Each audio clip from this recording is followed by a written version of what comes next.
You're listening to the Dibbly-Dobbly podcast. Remember to like, share, comment, subscribe, and click the bell to make sure you get the latest episodes of the podcast. Be sure to like and share our Facebook page and follow us on Twitter and on Instagram.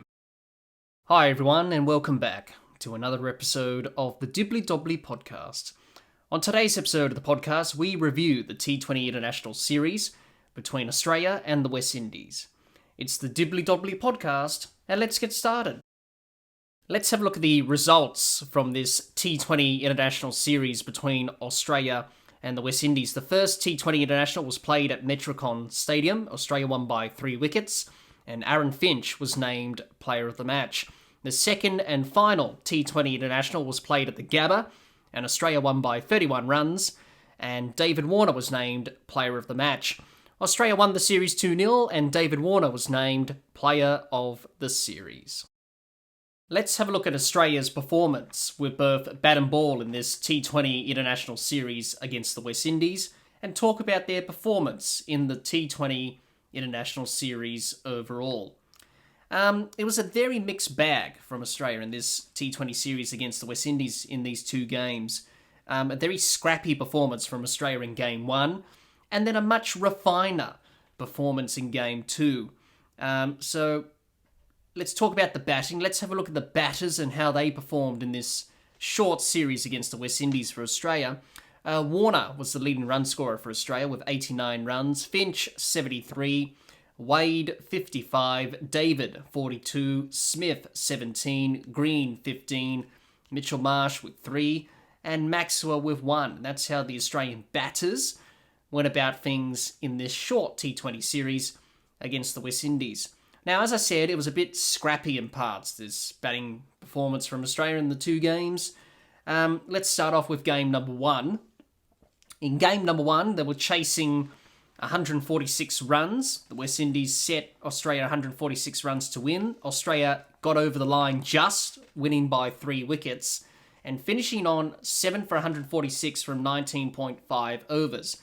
The match went to the last ball of the match, really. It went down to the wire. In the end, Australia got over the line, all thanks to another superb innings from Matthew Wade, the finisher for Australia in this T20 side, and he's getting the job done. He certainly got the job done in Game 1. Now, the batting was poor from Australia in Game 1. They had another batting collapse. How many times we associate that with Australia? Batting collapses. It's not a word that you want to hear all the time as a batting unit. So Australia lost 5 for 58 inside 7.5 overs in this first game. That was helped by poor shot selection from some of the batters, and it was pretty poor batting. It was a pretty difficult surface at Metricon Stadium up in the Gold Coast. The pitch was a bit too paced, a bit sticky, and a bit difficult to get in and get set on. But once you got in, runs were to be scored, and definitely Australia were able to score runs after that collapse. Aaron Finch and Matthew Wade combined to put on 69 for the 6th wicket when Australia were in trouble. And those two were going to get Australia over the line, and it looked likely that that partnership was going to be the deciding factor. Unfortunately for Australia, Aaron Finch got out for 58. A very good half-century from Aaron Finch. He batted at number 4 in that first game of the series because of Steve Smith being left out. And it could be a possible sort of option for Australia going forward in the T20 World Cup that, they'll probably have someone different at number 4 rather than Steve Smith. Maybe Aaron Finch may not open from time to time and probably bat at number 4. We shall see what happens there. But when Aaron Finch departed, Australia was 6 for 127 from 17.1 overs, and Australia was still in a bit of trouble, needing to get the remaining runs to get over the line. Now, as I mentioned him before, Matthew Wade, the finisher, he's become Australia's T20 finisher now, Matthew Wade. He made 39 not out off 29 balls, got Australia over the line with Mitchell Starc. They added 13 unbeaten for the 8th wicket, and Australia were able to win the first game of the series and lead 1-0 and to get the job done by 3 wickets. It wasn't a convincing batting performance, but without Matthew Wade, without Aaron Finch's partnership, And without Matthew Wade's finishing skills, Australia would have lost the first game of this series. So in game one, the batting was a bit scrappy. It wasn't really a polished performance. Now we head into game two, and it was a much better batting performance, I have to say. Australia posted a very good score in game two, 7 for 178 from their 20 overs. A very good score in the end because the West Indies weren't able to chase that down. And we'll talk about that a bit later when we talk about the West Indies batting performance in this series. But for Australia, game number two was much better with the bat compared to game number one. Obviously, the Gabba, different surface, good bounce, good carry, as we associate with the Gabba wickets over the years. As a batter, when you get in and get set at the Gabba, you're going to make the most of it. And Australia definitely did that. Australia got off to a good start in the match. Aaron Finch and David Warner, the old opening partnership, but this time they weren't opening the batting together. Australia continued with Cameron Green to open the batting with David Warner, as it was in game one. They did the same thing in game two. And Mitchell Marsh wasn't playing in game two because he was getting ready for the first game against England for that T20 series, which is starting in Perth on Sunday. So Aaron Finch was batting at number 3, and he added 85 runs for the second wicket with David Warner. So at that stage, Australia were on track for a score around about 200 plus. But as we saw in game 1, Australia had another batting collapse. And just like in game 1, Australia collapsed again. Aaron Finch got out for 15. Then it was David Warner for 75. He was looking good for a century and then got out. And then Glenn Maxwell's poor run of form continued. He got one in that second game. And he got run out by O.B. McCoy. Now, Australia were 4 for 100 in 12.3 overs. Didn't look like getting a big score. And all the good work and the foundation set by Warner and Finch was going to waste. But then enter Tim David. Now, that's why Australia wanted him in this T20 World Cup squad. Tim David went off. He scored 42 of 20 balls. He added 56 runs for the fifth wicket with Steve Smith. And majority of those 56 runs were off Tim David. And that helped Australia to get to a score of 178 for 7 from their 20 overs, which in the end was a very good score. Tim David, a powerful hitter. We saw that in this second game with the bat. He hit some very big sixes into the stands at the Gabba. And then obviously Matthew Wade finished off the job as well, adding his finishing skills as we saw in game 1. So Australia's batting, bit of a mixed bag, as I said, in this T20 series.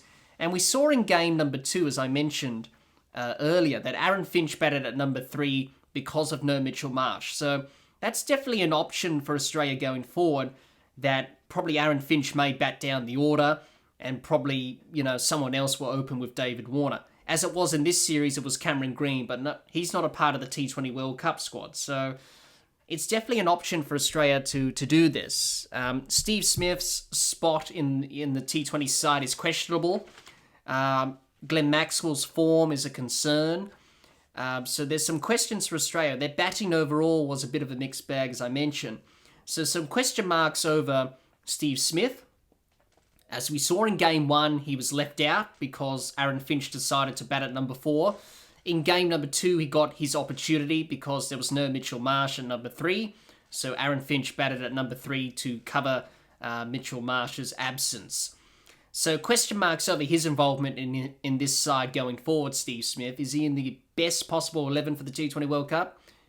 Question marks on that. Also question marks about Glenn Maxwell's form. 2 games, he made 1 run, which is not good enough. Glenn Maxwell needs some runs going into the England T20 series before the T20 World Cup. His spot in this side is questionable. But also a good sign for Australia that David Warner, Aaron Finch, Matthew Wade, Tim David are scoring runs. So that's very good signs for Australia going forward. So as I mentioned, Australia will be very pleased about how they batted in game 2 of this series. In game 1, it was a bit scrappy, a bit poor. And across the board, really, the batting performance was an okay performance. There's still a lot of work to do for Australia in terms of not losing wickets and having batting collapses, which will be a good start to try and prevent those going forward. But overall, they did quite well to try and win these 2 games, which they did. A lot of people expected Australia to win these two games, and they did. But unfortunately, in game one, they got over the line just. In game two, it was more of a convincing performance, batting first and setting a very good score to defend, which they defended well. So, as I said, the batting was a bit of a mixed bag. So, a lot of questions for Australia to answer in terms of going forward into the T20 World Cup. But I think Australia will be pleased about some batters scoring runs in Warner, Finch, Wade and David.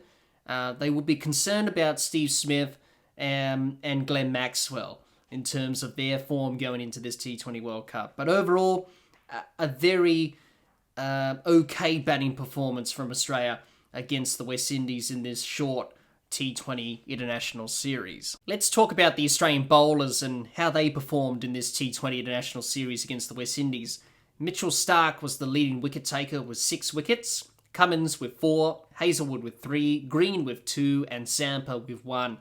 That's how the Australian bowlers went about things in this series against the West Indies. I thought Australia's bowling across the two games was a bit of a mixed bag, just like the batting. In game one, it was okay. In game two, it was a very clinical performance and a much better performance than it was in game one. So let's talk about the bowling performance in game one for Australia. They did well to keep the West Indies to 9 for 145 from their 20 overs. Bowled well up front to take early wickets and put the West Indies batters under pressure. But then the deft bowling towards the end of the innings was a bit off in the execution. They leaked a little bit of runs and didn't quite get it right. But as we saw in game one, we saw some good signs. Josh Hazelwood, Pat Cummins taking wickets. Now we know Pat Cummins and Josh Hazelwood had a tough series in India, and they did well in the first game of this series. Josh Hazelwood picked up 3 for 35 from his 4 overs, and he picked up 50 T20 international wickets as well in the process. And Pat Cummins took 2 for 22 from his 4 overs. So very good signs that Cummins and Hazelwood are taking wickets. And they had a pretty good first game. Also, Mitchell Starc coming back from injury. He did well to take 2 wickets for 40 from his 4 overs in that first game. Obviously, Mitchell Starc coming back from a knee injury that kept him out of the India series. So, in game one, the bowling performance was pretty good from Australia. But the deft bowling struggled a little bit in terms of leaking runs and mis-execution with the skills with the ball. Also in game one, Australia dropped 3 catches. Mitchell Starc, David Warner, Adam Zampa dropped catches. That's something that Australia need to work on. So that's what happened in game one with the ball. But overall, to keep the West Indies to 145 was a very good effort in game number one. Let's talk about game number two. And I thought game number two, the bowling was even better than game number one. A very significant improvement. The bowling was good. They did well to keep the West Indies to 8 for 147 from the 20 overs. Australia batted first in game two, and the West Indies were chasing 178, I should say, to win. Unfortunately for the West Indies, they just lost too many wickets, and the momentum was gone in the innings, and pretty much the match was over. So the Australian bowlers did well to take wickets at regular intervals. They built pressure on the West Indies batters quite well. The bowlers are in good shape. Mitchell Starc took 4 wickets for 20 from his 4. Josh Hazelwood didn't take any wickets, but he got none for 19 from his 4. Pat Cummins got 2 for 32 from his 4. And Adam Zampa chipped in with a wicket, 1 for 34 from his 4. So the bowling in the second match was very good for Australia. In terms of the deft bowling, it still needs a little bit of work. They leaked some runs in game one. They also did the same in game two as well. So it's very important for Australia just to work on the deft bowling, make sure we're executing the skills and executing the plans towards the back end of the innings. You really want to start thinking about getting that right heading into a T20 World Cup. But apart from that, it was a pretty good bowling performance, and Australia did very well in game number 2 with the ball. They had a drop catch. Adam Zampa dropped a catch during this second game. So that's 4 catches that Australia have dropped in this series. 3 in the first game, 1 in the second game. Something that Australia need to look at in terms of going forward into the T20 World Cup. You don't want to be dropping catches. You want to be hanging on to your catches, as the old saying goes in cricket. I know it's a cliche, but catches win matches. and it's exactly right. So Australia, a very good fielding unit. They'll be looking to rectify that going forward into the England series and also into the T20 World Cup. But as I said, overall, the bowling performance from Australia in this series was a bit of a mixed bag, just like the batting. But overall, it's good to see the bowlers in Stark, Cummins, Hazelwood and Zampa taking wickets. That's good signs for Australia going forward into the T20 World Cup. Let's have a look at the West Indies' performance with both bat and ball in this T20 International Series against Australia and talk about their performance in this T20 International Series overall. Now, the West Indies in this T20 Series against Australia, they were a bit poor across the two games. Their batting and bowling were poor. A lot of areas to work on. Let's talk about the batting first of all in the two games, and then talk about the bowling. So let's talk about the batting first. Kyle Mayers was the leading run scorer for the West Indies with 45 runs. King with 35, Charles with 32, Smith with 31, Holder with 29, Powell with 25, Reefer with 19, and Puran with 4. That's how the West Indian batters went about things in this series against Australia. As I said, the batting was poor. The West Indies in both games struggled with the bat. And let's talk about Game 1. In Game 1, they were batting first. And they made 9 for 145 from their 20 overs. The batting was poor in that match in Game 1. There was no momentum in the innings. They lost wickets at regular intervals. 1 for 14, 2 for 48, 3 for 66, 4 for 75, 5 for 88, 6 for 101, 7 for 106, 8 for 122, 9 for 145. They lacked any significant partnerships. There was no real big partnerships in the innings. 14, 34, 18, 9, 13, 13, 5, 16, 23. So 146 was never going to be enough. And the West Indies did struggle with the bat in Game 1. I thought the big standout in terms of the batting side of things was Kyle Mayers. He batted well for his 39 off 36 balls. He played a very good shot for 6, as we've seen on many platforms on social media, people raving about that wonderful shot that he hit over cover for 6. He batted well in that match, unfortunately got out at the wrong time, and the West Indies had a bit of a collapse. So, in the end, Game 1, their batting was poor. And in Game 2, it was pretty much the same, really. Game 2 was even worse than Game 1. In Game 2, the West Indies were chasing. So Australia set them 178 runs to win. It was always going to be difficult for them to chase that down, given how poor and vulnerable their batting is. Lost wickets at regular intervals again, just like in Game 1. In Game 2, they lost them at regular intervals. 1 for 6, 2 for 56, 3 for 62, 4 for 73, 5 for 92, 6 for 122, 7 for 133, and 8 for 143. Also, just like in Game 1, in Game 2, they lacked any significant partnerships. There were no big partnerships in the innings at all. 650, 6, 11, 19, 30, 11, 10, and 4 unbeaten. No momentum in the innings whatsoever. They lost wickets, and they lost their way a bit, really. And it was just a poor batting performance from the West Indies in Game 2 and also in Game 1. So, nothing much to talk about their batting. Their batting was poor across the two games. There's a lot of work to do. The West Indies are struggling to do the basics well, and we talk about that in cricket. Doing the basics well with both bat and ball. This West Indian team, they can't seem to do the basics well with the bat or with the ball. Now, they've lacked the basics with the bat in this series. Not enough strike rotation, not enough singles or twos. It was more a boundary, either hit a 4 or 6, and not really thinking about what to do in between, how to construct an innings. It was more, let's hit boundaries, 4s and 6s, rather than get singles or 2s.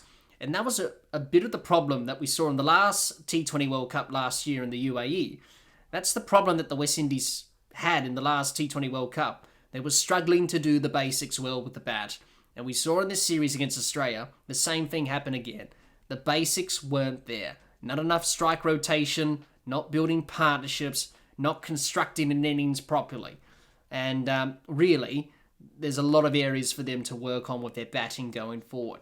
So there's a lot of soul-searching, a lot of reflection for the West Indian batters going into the T20 World Cup. How can we get better? What do we need to get better at? And for the West Indies, it's just about doing the basics right. We've seen in this series against the Australians that some of the West Indian batters like Mayers, King, Charles, Powell, they're very good. They showed us glimpses of brilliance in terms of shot making, in terms of playing good shots. But they can't do that on a consistent basis. That's the problem with this West Indian side. They can't seem to put it all together in a complete performance. So going into the T20 World Cup, they really got to think about doing the basics well. If they don't do the basics well with the bat, they're going to struggle, as we saw in this series against Australia. So plenty of work to do for the West Indies, but overall their batting in this series against Australia was very poor. There's some areas to look at and to improve on. But overall, it was a very underwhelming batting performance from the West Indies in this series against Australia. Let's talk about the West Indian bowlers and how they performed in this T20 series against Australia. Azari Joseph was the leading wicket taker for the West Indies. He took 5 wickets for the series. 2 wickets for McCoy, Smith and Cottrell, and a wicket each for Correa and Holder.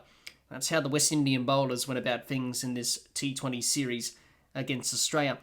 The bowling from the West Indies was very poor in this series. It wasn't their best performance with the ball. Let's talk about Game 1. Now, in Game 1 with the ball, they did well to have Australia 5 for 58 inside 7.5 overs. Australia were under pressure, and the West Indies did well to have them 5 down for 58 inside 7.5 overs. But the West Indies weren't able to finish off the job, and they weren't able to capitalise on that good start with the ball. For them to win that match, they set Australia 146 runs to win. That wasn't going to be enough. Even though the surface was a bit tricky at Metricon Stadium, it was still a bit, a lower score, and Australia would chase that down given their batting. But the West Indies did well to have them 5 down inside 10 overs for 58 runs. Unfortunately for the West Indies, they could not finish the job off. The partnership between Aaron Finch and Matthew Wade of 69 for the 6th wicket got Australia back into the match. But once they got rid of Aaron Finch, Australia was 6 for 127 with 3 overs remaining. And for the West Indies, they were in with a chance of winning that first game at Metricon Stadium. Unfortunately, their death bowling was poor and the execution was poor. And Australia were able to win the game. Matthew Wade doing what he does best, trying to finish off the innings, and he got the job done, and Australia won by 3 wickets. The death bowling was poor. Sheldon Cottrell was bowling the final over of the match. Unfortunately for him, he had 2 drop catches in the final over of the match, and the West Indies did not do themselves any favours when they put down 2 catches in the last over. Matthew Wade was the first drop catch. He was dropped by Raymond Rifa for 36, and then Mitchell Starc was dropped by Kyle Mayers for 2. Now, you can't afford to drop catches in that moment of the match, because if those 2 catches were taken by Rifa and Mayers, it would have been a different story. West Indies would have won the match. Unfortunately, that's where they lost the match, dropping those 2 catches.